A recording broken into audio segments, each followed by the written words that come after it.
Aujourd'hui, nous allons vous parler du projet Archipelago, Architecture from Solitude, de l'agence d'architecture Monteculla.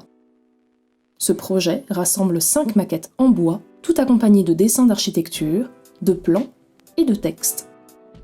L'agence Monteculla rassemble 2 architectes, la norvégienne Beate Holmbach, née en 1963, et le suédois Per Tamsen, né en 1967. Ils ont fondé Monteculla en 2004. Leur travail se concentre autour de 2 axes. Petit 1, le lien avec le site.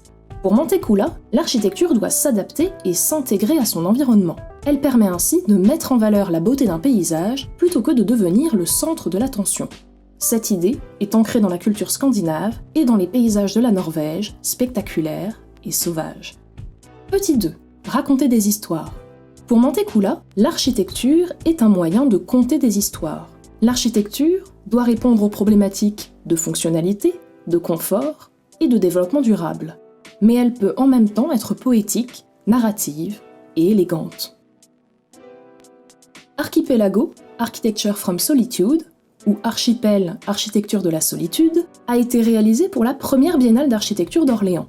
Le projet consistait à créer 5 maquettes, chacune inspirée par l'histoire d'une personne réelle qui a été isolée sur une île au cours de l'histoire. Le but de ce projet était de partir d'histoires vécues et d'imaginer le ressenti de chaque personne exilée. Quels étaient leurs rêves, leurs souffrances, leurs joies, et à partir de cela, de donner forme à des architectures refuges pour les accueillir. On a l'Islandais Grettir Asmundsson, forcé de fuir sur l'île de Drangey en 1045, après avoir été déclaré coupable d'incendie criminel. Ou encore, la cuisinière irlandaise Mary Mallon, porteuse asymptomatique de la fièvre typhoïde, mise en quarantaine sur la North Brother Island à 2 reprises, d'abord pendant 3 ans, puis pendant 23 ans, jusqu'à sa mort en 1938. Chaque maquette est en chêne canadien recyclé et a été pensée en fonction de l'unité de mesure en vigueur à l'époque de la personne concernée.